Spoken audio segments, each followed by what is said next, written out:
आपके अकाउंट में रखे हुए 200 और मेरे अकाउंट में भी रखे हुए 100, सही है। अब आपने मुझे 50 रुपीज़ सेंड करे। अब होगा क्या, आपके टेबल में से 50 माइनस हो जाएगा, 200 के 150 दे जाएंगे और मेरे टेबल के अंदर जो भी डेटा रखा है वो क्या हो जाएगा, 50 प्लस हो जाएगा। अब एक प्रॉब्लम है, डेटाबेस की एक क्वेरी थोड़ी चलेगी इन दोनों कामों में, अलग अलग क्वेरी। एक क्वेरी चलेगी जो आपको आपका वो अपडेट करेगी रो को, एक क्वेरी चलेगी जो मेरी टेबल की रो को अपडेट करेगी। फिर हो सकता है एक क्वेरी चले वो एक और काम करवा रही हो, ट्रांजेक्शन आगे बता रही हो, मैसेज भिजवा रही हो कि भाई हाँ ट्रांजेक्शन सक्सेसफुल हो गई, 2-3 क्वेरियाँ चलेंगी। तो यहाँ प्रॉब्लम ये है कि डेटाबेस आपने मुझे जैसे पैसे भेजे 200 रुपये आपके अकाउंट में थे, 50 रुपये भेज दिया, 100 मेरे अकाउंट में। सबसे पहले क्वेरी चली, आपके अकाउंट से 50 रुपये कट गया, सही है। आपके अकाउंट में रहेगा 150। जैसे आपके अकाउंट से 50 रुपये कटे, मेरा सिस्टम में कोई एरर आ गया, सिस्टम में कोई क्रैश हो गया, तो क्या दूसरी वाली क्वेरी चलेगी कि मुझे 50 रुपये देने? नहीं, डेटाबेस की क्वेरी चली, इनके अकाउंट से 50 रुपये कट गया, वो 50 रुपये मेरे अकाउंट में आना, दूसरी क्वेरी चलेगी ना कि मेरे अकाउंट में 50 ऐड कर दो। पहले चलिए इनके अकाउंट से माइनस करो, फिर चलिए मेरे अकाउंट में ऐड करो। जैसे इनके अकाउंट से माइनस हुए वैसे हमारे सिस्टम में कोई खराबी आ गई, डेटाबेस की क्वेरी आगे नहीं चली, तो क्या होगा, वहीं पे क्रैश। अभी के केस में अभी आसान है, वो तो आपको मालूम है ना, आप वो बता रहे सोल्यूशन। अभी के केस में प्रॉब्लम हो गई ना, उनके अकाउंट से पैसे कट गए, मेरे अकाउंट में तो पैसा आए नहीं। अब वो कहेंगे मैं तो भेज चुका हूँ, मैं कहूँगा मेरे पास आए नहीं, बैंक को भी शायद इसका नहीं पता, नेटवर्क तो पहुँच जाएगा, वेस्ट होगी ना। हमें क्या पता नेटवर्क पे इतनी चीज़ें चल रही, कौन उसको मॉनिटर करेगा क्या चल रहा है, क्या वेस्ट हो रहा है। तो इस प्रॉब्लम को मेंटेन करने के लिए हमारे पास डेटाबेस में फीचर होता है ट्रांजेक्शन का। ट्रांजेक्शन में क्या होता है, एक साथ 3 क्वेरियाँ चलनी है। पहली क्वेरी चलनी है आपके अकाउंट में पैसे निकालने, दूसरी क्वेरी चलनी है मेरे अकाउंट में पैसे देने। दोनों में से एक भी फेल हुई और सपोज एक चल गई एक फेल हो गई, तो जो एक चल गई ना उसको भी बैक कर देगा, वापस उनके अकाउंट में 50 रुपये ऐड कर देगा, मतलब वो जो चला था उसको बैक, उसको बोलता है रोल बैक। तो यहाँ पर क्या आ रहा है, ट्रांजेक्शन पर सेकंड, रोल बैक आ रहे हैं, कमिट्स आ रहे हैं और ट्रांजेक्शन आ रहे हैं। कितनी ट्रांजेक्शन हुई हैं, कितने ट्रांजेक्शन कमिट हुई हैं, कमिट मतलब सेव, कमिट का मतलब आप सेव समझा रहे हैं, कमिट मतलब सेव। रोल बैक का मतलब जो हुई थी बीच में फंसा, कुछ प्रॉब्लम आई तो वापस चली गई, सही है। तो ये सारी चीज़ें आपके पास डेटाबेस में होती हैं, जो आप फ्यूचर में जब काम करोगे तो सीखोगे। अभी हम सिंपल इसी पर हैं, इंसर्ट अपडेट और डिलीट पे, अभी हम डबल्स में हैं, सही है, जिसमें इंसर्ट अपडेट है, डिलीट वाला कॉन्सेप्ट चल रहा है। एक अच्छी बात होगी ना डेटाबेस पीजी एडमिन से हमें कितना अच्छा डैशबोर्ड मिल गया, एक नई चीज़ लर्निंग करने को मिली। जी सॉरी सर, आपको पीछे लेके चलिए, एक और दफ़ा बता देंगे बनाए, जब आप बना रहे थे कैसे बना रहे थे, स्टार्टेड टू डेटाबेस सर्वर। अच्छा, सवाल क्या है कि डॉगर कंपोज की जो कमांड चलाई थी मैंने, नहीं, when you are creating a server, ये आप डेटाबेस जब बना रहे थे कैसे बनाया? इसमें मैंने क्या करा है, मैं दोबारा बता देता हूँ। मैंने अभी तक कुछ भी नहीं करा, सिर्फ अपने डेटाबेस को क्लाइंट से कनेक्ट करवाया। वो कैसे करवाया वो मैं कहता हूँ। यहाँ से मैं इसको एंट्री को डिलीट कर रहा हूँ, रिमूव सर्वर। जब आप पीजी एडमिन इंस्टॉल करेंगे तो फर्स्ट टाइम ये विंडो नजर आएगी, लेकिन फर्स्ट टाइम पे एक और चीज़ ऐड करता है कि वहाँ से एक मास्टर पासवर्ड रखवाता है, वो आपने बस याद रखना है रखते हुए। ये विंडो नजर आ गई। अब हमारा काम है हमें डेटाबेस से कनेक्ट करना है। हम यहाँ एड न्यू सर्वर पाए, जैसे हम एड न्यू सर्वर गए उसने कहा कोई रैंडम नाम बता दो, क्योंकि जब कोई चीज़ सेव होती है उसका कोई तो नाम हो। हमने कोई भी रैंडम नाम बता दिया, हमने कहा ToDoDB। फिर हम गए कनेक्शन पे, दूसरे वाले टैब पे। कनेक्शन पे जाके सबसे पहले हमने IP बताई लोकल होस्ट की 127.0.0.1। फिर हमने पोर्ट बताई। हमने डॉकर कंपोज में जाके देखा हमारी पोर्ट थी एक्सटर्नल 5433, हमने वही लगा दी। फिर हमने डेटाबेस का नाम बताया, डेटाबेस का नाम भी हम पोस्टग्रेस से उठा लेते हैं, तो डेटाबेस का नाम था हमारा माई डेटाबेस, ये उठा लिया। फिर हमने यूज़र नेम उठाया, यूज़र नेम है दिया खान। फिर हमने पासवर्ड उठाया, पासवर्ड है माई पासवर्ड। चारों 5 चीज़ें हमने यहाँ पे ऐड कर दी। सेव पे बटन पे क्लिक करा और इसने ऑन कर दिया। जब इसने ऑन करा तो यहाँ पे कुछ चीज़ें डैशबोर्ड पर आ रही थी, हमने डिस्कस कर ली। इसमें काफ़ी चीज़ें हैं, प्रॉपर्टीज आ रही हैं, SQL का यहाँ पे आप आ रहा है, no SQL could be generated by selecting object, statistics आ रही हैं इसकी। उसके अलावा डिपेंडेंसीज कुछ होती तो वो आ जाती है, डिपेंडेंट कोई प्रोसेस इसका चल रहा है तो यहाँ पे कोई भी प्रोसेस नहीं चल रहा है। फिलहाल प्रोसेस क्या होता है, जो आपका सेशन बनता है ना वो प्रोसेस होता है। जी जी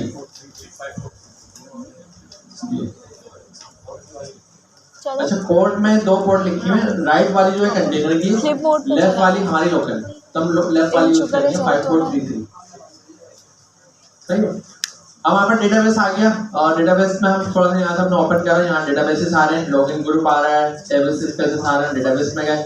यहाँ पर ये आ रहा है मेरा माई डेटाबेस, नई डेटाबेस के अंदर गए, यहाँ पर मेरे पास एक आ रहा होगा स्कीमा पे गए, स्कीमा के बाद एक पब्लिक आ रहा है, पब्लिक पे गए, पब्लिक के बाद यहाँ पे टेबल्स आ रहे हैं, टेबल्स में आ रहे हैं, टेबल्स में अगर टू डू आ रहा है टू डू पे आ गए।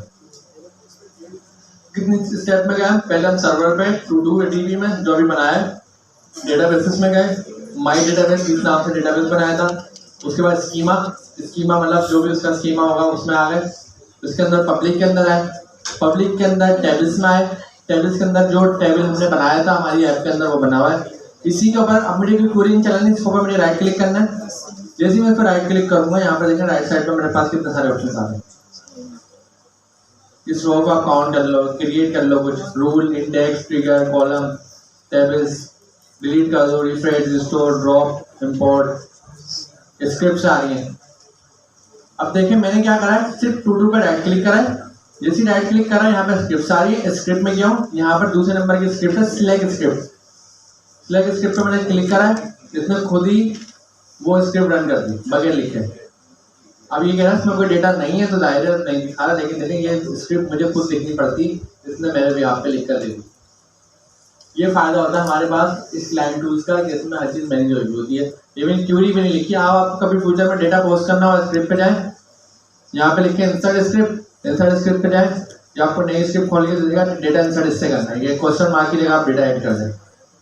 मैं यहाँ पे पहले नंबर पे आईडी ऐड कर देता हूँ, आईडी मैंने 01 लगा दी, वैल्यू मैंने लगा दी, अभी आए थे मोहम्मद अली, तो ये मोहम्मद अली लगा है। तो ये मैंने एंट्री रखी है, ऊपर मेरे पास प्ले का बटन है ये ना, इसका मतलब एग्जीक्यूट, जैसे मैं एग्जीक्यूट करूँगा डेटाबेस में एक एग्जीक्यूशन हो गई, इसने एरर दिया है कि 1 तो एक्सेस ही नहीं करता। अब हम क्या करें,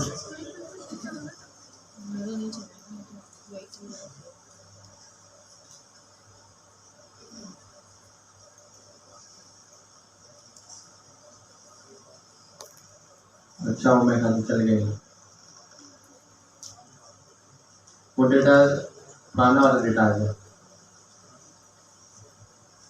अच्छा 1 के ऊपर तो पहले से डेटा रखा हुआ है ना, 1 2 3। अब होगा क्या, आप देखें फायदा होता है वॉल्यूम्स का। मैंने पहले कभी ये डेटाबेस एक्सेस करा था, इसमें 3 एंट्रीज करी थी, उसके बाद कंटेनर डिलीट कर दिया, मैं भूल गया। अब मैंने जब दोबारा से सेम चीज़ चलाई है, उसने वॉल्यूम से उठा के पूरा डेटा लेके आ गया, क्योंकि मुझे वो याद भी नहीं मेरे पास डेटा था। ये ऑनलाइन क्लास में हमने एंट्रीज करी थी, वही था हमारे साथ, सारी हमने ये डिशेस ऑर्डर करी थी और टू डू में। तो यहाँ पर डेटा पोस्ट करते हुए मैं क्या करता हूँ, उसको फॉरवर्ड कर देता हूँ,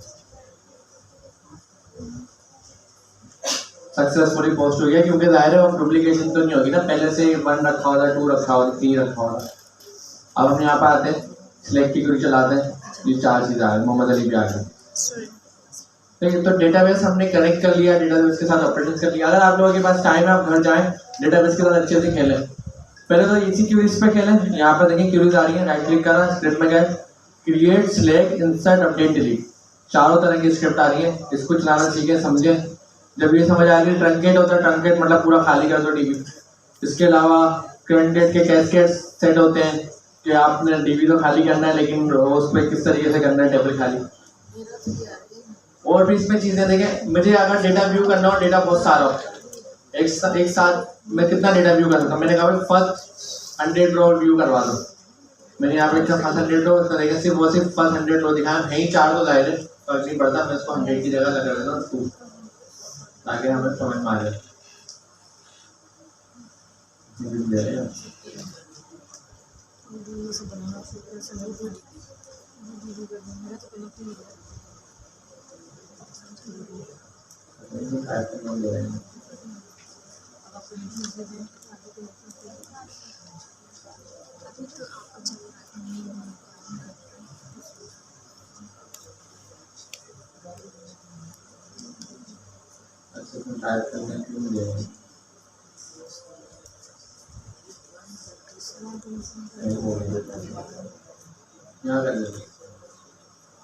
एक डेटाबेस में अच्छी बात ही होती है, अब आपके पास नोट पैड के तौर पर क्यूरी आ रही है ना, अब आपने यहाँ मल्टीपल क्यूरी लिखी, अब एक प्रॉब्लम है, अगर ये प्ले का बटन मैंने दबाया तो क्या होगा, दोनों चल जाएंगी।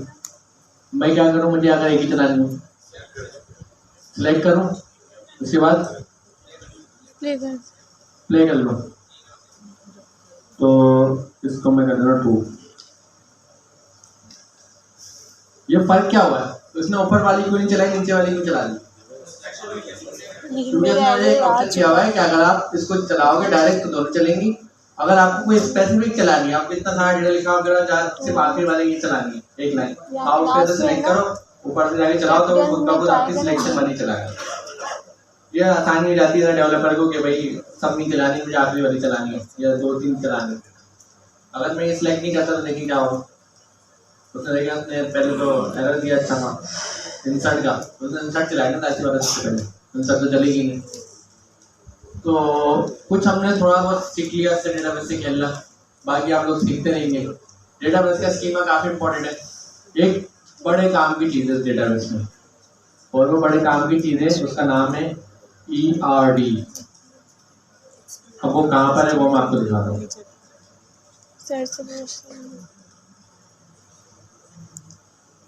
लास्ट टाइम मैंने खुद बनाई थी इसी से, इस पे, हाँ डेटाबेस पे मैंने राइट क्लिक करा, क्रिएट में क्या कोई ऑप्शन नहीं आ रहा, टू डू पे राइट क्लिक करा और यहाँ पर register, create, refresh, disconnect, remote, properties सब आ रहा है। मेरे काम की चीज़ नहीं आ रही, ये आ रहा है।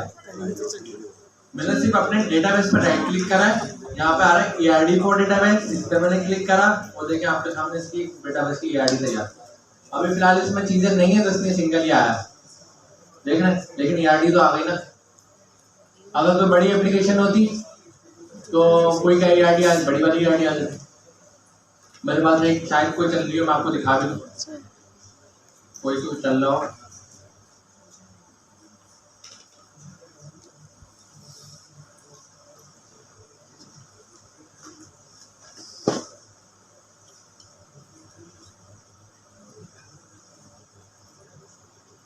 डेट से देखते हैं, डेट मॉडिफाइड, सबसे लास्ट मैंने चलाया है काफका 9 मई को, उससे पहले क्विज़र में होगा, ये वाली होगी।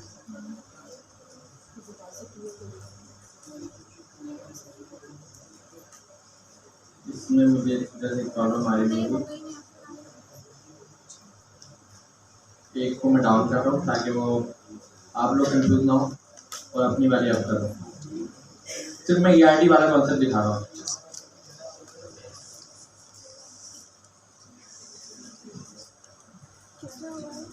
ये मेरे पास कोई चलती हुई एप्लीकेशन है जो थोड़ी बड़ी बनी है, तो इसमें डेटा स्ट्रक्चर बड़ा होगा। हम देखते हैं कि ERD कैसी नज़र आती है। इसका डेटाबेस कनेक्ट कर लेते हैं। अब इसका डेटाबेस के कनेक्ट चेंज होंगे, रीस्टार्ट 127.0.0.1 अपनी पोस्टग्रेस में गया, यहाँ पर जो भी कैडेंसेस मैंने बनाए हैं वो मुझे मिल जाए।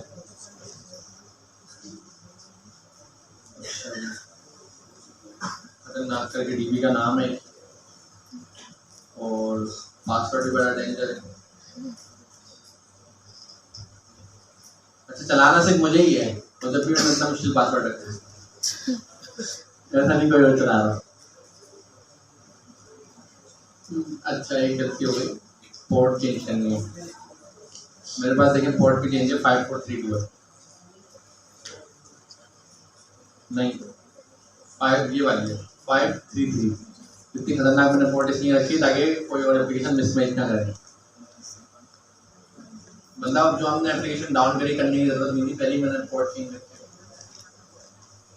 अब यहाँ पे LMS मेरे पास आ गया, ये सब चीज़ें मैं बंद कर देता हूँ, क्लोज, डोंट सेव, क्लोज।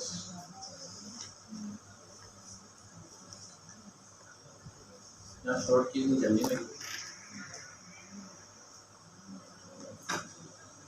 मेरा नॉर्मली कोई भी मैं टूल डाउनलोड करता हूँ उसकी सारी शॉर्ट की सबसे पहले सीखता हूँ ताकि ज़िंदगी आसान रहे। अच्छा, तो ये मेरे पास LMSDB है, इसके मैं डेटाबेस में आया, इसके डेटाबेस में मेरे पास LMSDB रखा हुआ है। यहाँ पर मेरे पास स्कीमा है, स्कीमा में पब्लिक है, पब्लिक के अंदर टेबल्स हैं और ये इतने सारे टेबल्स हैं। तो इन टेबल्स में किसी एक को रीड भी कर लेते हैं, जैसे कि मैं कर रहा हूँ बैच को, या क्वेश्चन सेक्शन को कर लेते हैं। यहाँ पे मैंने स्क्रिप्ट में किया, सिलेक्ट करवाया मैंने, ये मेरे पास डेटा आ गया, डेटा को मैंने यहाँ से रीड करवा लिया, इंक्लूड करके ये आ गया। ये कोई क्वेश्चन सेक्शन रखा हुआ है, सही है, बड़ा सा। मैं चाह रहा हूँ इसकी ERD देखनी है। ERD देखने के लिए मैंने डेटाबेस पर राइट क्लिक करा, यहाँ पर ERD फॉर डेटाबेस में आया और ये देखने चालू, कुछ बनाने की जरूरत ही नहीं है, सब आ गया।